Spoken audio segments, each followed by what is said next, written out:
देश की गरीब जनता को आर्थिक रूप से सशक्त बनाने का एक प्रयास, प्रधानमंत्री जन धन योजना। इस योजना के अंतर्गत बीमा, लोन और रुपे कार्ड की सुविधाओं से गरीब जनता को संबल मिलता है, एक सुरक्षा बोध होता है। कला और कलाकारों का राज्य पश्चिमी बंगाल। यहाँ देवी की पूजा तो बड़े धूमधाम से होती है, पर देवी की इन मूर्तियों को बनाने वाले मूर्तिकार बड़ी तंगी में रहते हैं। अब अपना कारोबार करने के लिए पैसों की जरूरत तो पड़ती है ना, पैसा पहले लेना पड़ता है। महाजनों से ऊंचे दर पर ऋण लेते हैं। बाहर से लोन लेने पर हमें बहुत ब्याज देना पड़ता है। पर प्रधानमंत्री जन धन योजना के प्रारंभ होते ही इन जैसे मूर्तिकारों को राहत की सांस मिली। बैंक में इंटरेस्ट कम है, तो बैंक से लोन लेकर हमें बहुत फायदा हुआ है। इन्हें बैंक से लोन मिला तो जीवन में खुशियां लौटी। मैं अपने परिवार के साथ बैंक से लोन लेकर बहुत खुश हूँ। मुझे बहुत गर्व हो रहा है। हाँ, बैंक में अकाउंट होना मुझे अच्छा लगता है। बैंक जाना पसंद है। प्रधानमंत्री जन धन योजना, गली गली, शहर शहर, हर पहर। असम के नौगांव जिले में प्रधानमंत्री जन धन योजना के अंतर्गत जलाल अहमद ने एक जन धन खाता खोला। मैं बेरोजगार था, घर में ही बैठा था। बेरोजगार जलाल को जन धन योजना के कारण एक मुद्रा लोन मिला, तो उन्होंने मोबाइल मरम्मत करने की अपनी एक दुकान खोली। मेरा काम लोगों को अच्छा लगा, तो बहुत सारे कस्टमर्स हो गए। आय बढ़ी तो उन्होंने अपनी दुकान में एक इंसान को नौकरी भी दी। जलाल के इस छोटे से उद्यम ने रोजगार की नई संभावनाओं को जन्म दिया। ये दुकान खोलने के बाद तो बहुत बदलाव आया। घर हुआ, बच्चे को स्कूल में डाला। पहले तो घर में कुछ भी नहीं था। अब मैंने कंप्यूटर भी लिया, बाइक भी लिया। धीरे धीरे एक एक चीज ले पा रही हूँ। मुझे बहुत अच्छा लग रहा है। लोन लेने के बाद बहुत बदलाव आया है। इसके जरिए मेरा बहुत लाभ हुआ है। आज जलाल अहमद नौगांव में सफलता का उदाहरण है और उनका जीवन प्रगति के पथ पर अग्रसर है। चंडीगढ़ के तुषार ने 13 वर्ष की आयु में ही अपने माता पिता को खो दिया।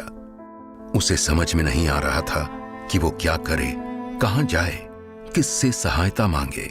उसे अपने छोटे भाई की भी देखरेख करनी थी, क्योंकि वो अपनी देखभाल करने में सक्षम नहीं था। फिर एक दिन उसे पता चला कि पंजाब नेशनल बैंक में उसकी मां का खाता है। हमें बैंक से फोन आया, जिसमें हमें जाके पता लगा कि माताजी ने मेरी एक जन धन योजना में एक बीमा कराया। केवल 21 दिनों में हमारा पैसा हम तक पहुंचाया।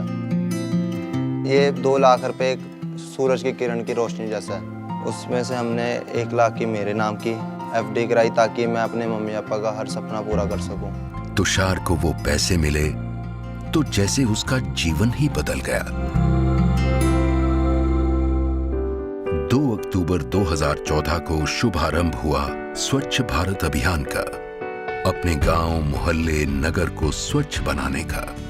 सिर्फ शहर में ही नहीं, देश के दूर दराज गांवों तक पहुंचा स्वच्छ भारत ग्रामीण, जागरूकता और परिवर्तन का अलग जगाने।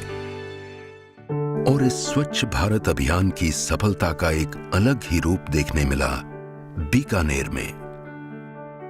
बीकानेर के 80 वर्षीय हाजी अल्लादित्ता खान की आंखों में रोशनी चली गई है, पर उनकी संकल्प शक्ति कम नहीं हुई है। हाजी अल्लादित्ता ने पूरा जीवन बिना शौचालय के ही बिताया था, पर 2015 में जब स्वच्छ भारत आरंभ हुआ तो उन्हें शौचालय का महत्व समझ में आया, और तब उन्हें याद आई अपनी हज यात्रा की एक बात। वहाँ शौचालय देखे, अपने गांव में ही उसकी बहुत कमी है। अरब देश में ज्यादा शौचालय देखे हैं मैंने, और भी कई जगहों पर देखा। फिर मैंने भी सोचा कि ये तो इज्जत का काम है, इसीलिए मैंने बनवा लिया। उन्होंने शौचालय बनाने की ठान ली, किसी से लीच पिट की बाउंड्री बनवाई और बाद में एक कटोरी से सारा गड्ढा खुद खोदा। उसके बाद अपनी सारी जमा पूंजी लगा के गांव के पैसे वाले लोगों से उधार लेके उन्होंने पक्का शौचालय बनवाया। हाजी अल्लादित्ता खान ने वो कर दिखाया जो पूरे देश के लिए प्रेरणादायी है। पश्चिमी सिक्किम की 55 ग्राम पंचायतों में से एक है यांगथंग ग्राम पंचायत स्वच्छ भारत अभियान के अंतर्गत सभी घरों में पक्के शौचालय बनाए गए, पर 10 लोगों के घरों में अभी भी कच्चे शौचालय थे। हम गरीब लोग हैं, पहले तो टॉयलेट नहीं बना पाए थे। बांस से कच्चा टॉयलेट बनाकर कैसे भी बैठते थे। रात को कभी कभी डर के भागना पड़ता था। मुर्गी खाते थे, कुत्ते खा लेते थे, जानवर कचरा निकाल के घर में ले आते थे। मक्खियाँ भी बहुत भिन भिन आती थी घर में। स्वच्छ भारत अभियान से प्रेरित होकर सभी गांव वालों ने एकजुट होकर इन कच्चे शौचालयों को पक्का बनाने का निश्चय किया। वाकई हमें गर्व है कि हम लोगों ने ये काम किया। अब तो यहाँ हमारे गांव में सबके घर में टॉयलेट है। अब तो हमारे घर में भी टॉयलेट है, साफ सफाई भी अच्छी रहती है। बच्चे खुश हैं, रिश्तेदार आते हैं, दोस्त आते हैं तो सबसे पहले टॉयलेट ही देखते हैं। पहले तो बाहर जाना पड़ता था, अब तो घर के पास ही टॉयलेट है। रात को कभी भी उठ के टॉयलेट जा सकते हैं। इस गांव के लोगों ने देश को सिखाया कि अगर इरादे पक्के हों तो रास्ते निकल ही जाते हैं। स्वच्छ भारत अभियान के अंतर्गत ही 5 मार्च 2015 को घोषणा हुई स्वच्छ विद्यालय अभियान की।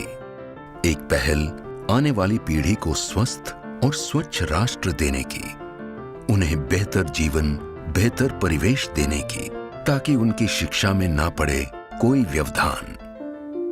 आंध्र प्रदेश का जिला अनंतपुर, यहाँ स्वच्छ विद्यालय अभियान के आरंभ होने से पहले स्कूलों में शौचालय की बड़ी समस्या थी। मेरे बच्चे पढ़ रहे इस टाइम पे, इधर लेटरिन बाथरूम नहीं था। सर महीना तक का लड़कियों को 5 दिन घर के पास रख लेना था। जस्ट टायलेट नहीं था, हम लोग भेजने में बहुत तकलीफ होती थी। इस बात से छात्राओं में और उनके माता पिता में एक असुरक्षा की भावना थी। उधर हाईवे उंगल का ना तो बच्चों को वहाँ से डर लगता था हम लोग को। यहाँ की कन्याओं को शिक्षा अधूरी छोड़नी पड़ती थी। मैं 2 साल के पहले इधर ही पढ़ती थी।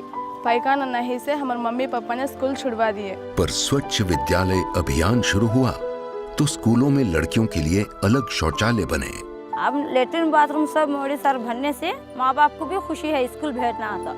अभी जो बच्चे स्कूल में पढ़ते हैं बहुत लकी है क्योंकि टॉयलेट है।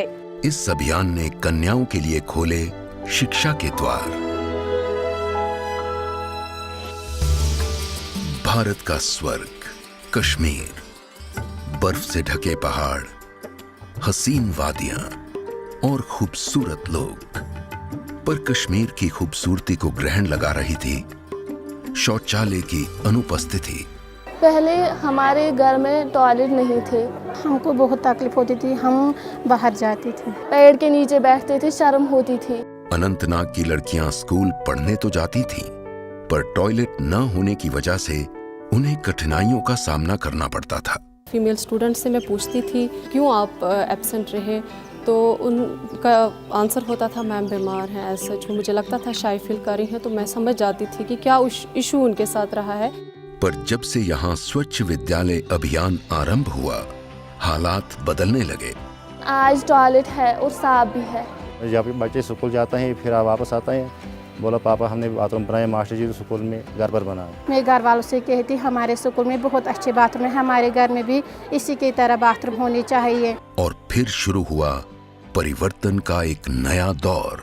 जब फिर बाथरूम बनाए स्कूल में तो तब से लड़कियां भी आने लगी स्कूल। 2015 से ये हमारे पास सब मटेरियल अवेलेबल है, तो उनको क्लास छोड़ के या हाफ डे लेके दूर घर जाने की ज़रूरत नहीं पड़ती है। वो रेगुलर आती हैं। अगर ये अवेयर हो रही हैं, इट मीन्स कितनी फैमिलीज़ इससे अवेयर होंगी।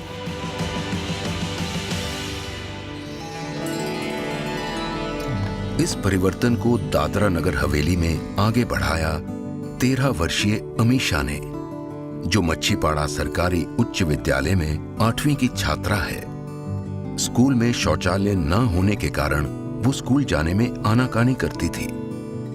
हमारे स्कूल में एक ही बाथरूम था, इसलिए मैं स्कूल नहीं जाना चाहती थी।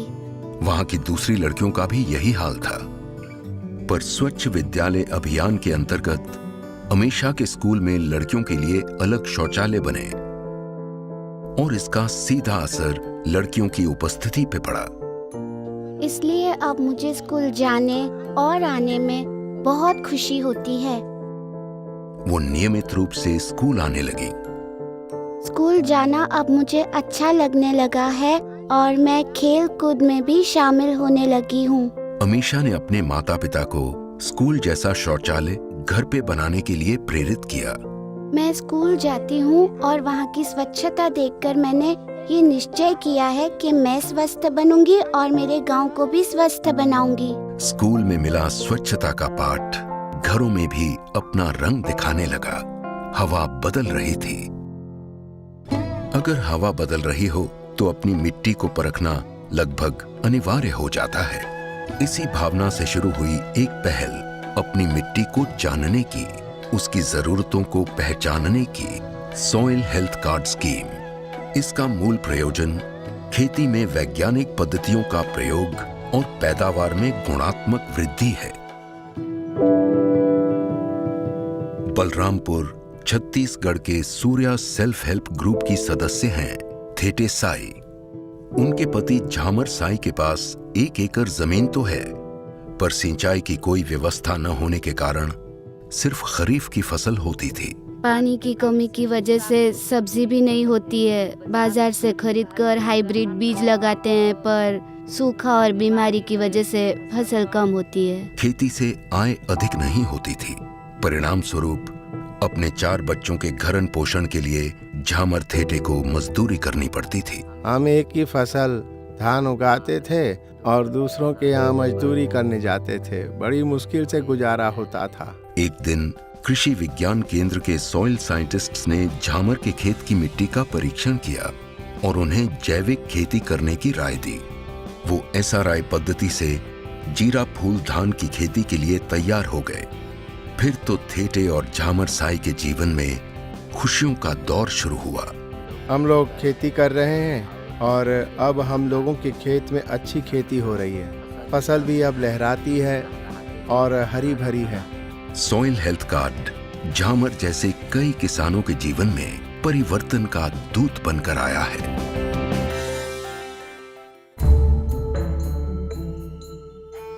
चमनलाल परंपरागत ढंग से मक्के और गेहूं की खेती करता था।